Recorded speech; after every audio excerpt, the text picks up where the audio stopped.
Hello everyone, welcome to my channel Bhoomi science fair. तो आज हम डिस्कस करने वाले हैं हाइपरटेंशन। तो हम देखेंगे कि हाइपरटेंशन होता क्या है, ठीक है, उसका कॉज क्या हो सकता है, ट्रीटमेंट क्या हो सकता है, उसके स्टेजेस को डिस्कस करेंगे। तो चलिए स्टार्ट करते हैं।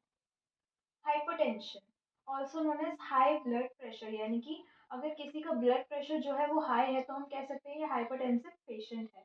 अ condition in which the force of blood against the artery walls is too high, यानी कि जो हमारी आर्टरीज है उनके अगेंस्ट जो ब्लड है उसका जो फोर्स है वो काफ़ी ज़्यादा हाई है, तो हम क्या बोलेंगे, हमारा ब्लड प्रेशर हाई है।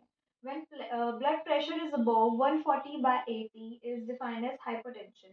जब हमारा ब्लड प्रेशर जो है 140/90 से ज़्यादा आ रहा है तो हम कह सकते हैं कि हमारा जो हमें क्या है, हाइपरटेंशन यानी कि हाई ब्लड प्रेशर है हमारा, ठीक है। इसके बाद हम देखेंगे stages of hypertension. Stages of hypertension के अंदर सबसे पहले आती है नॉर्मल स्टेज।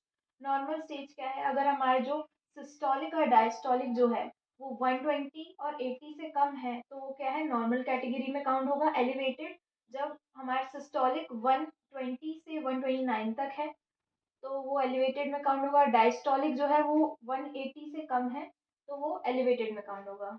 फिर है अगर हमारा सिस्टोलिक है 130 से 139 और डायस्टोलिक 80 से 89 है तो हाई ब्लड प्रेशर की स्टेज फर्स्ट काउंट होएगी। अगर जो हमारा सिस्टोलिक है वो 140 से ज़्यादा है और 90 से ज़्यादा है तो हाई ब्लड प्रेशर की सेकेंड स्टेज काउंट होती है। देन सिस्टोलिक अगर 180 से ज़्यादा है और डायस्टोलिक 120 से ज़्यादा है तो हम बोलते हैं हाइपरटेंसिव क्राइसिस। तो इसके ट्रीटमेंट्स क्या हो सकते हैं।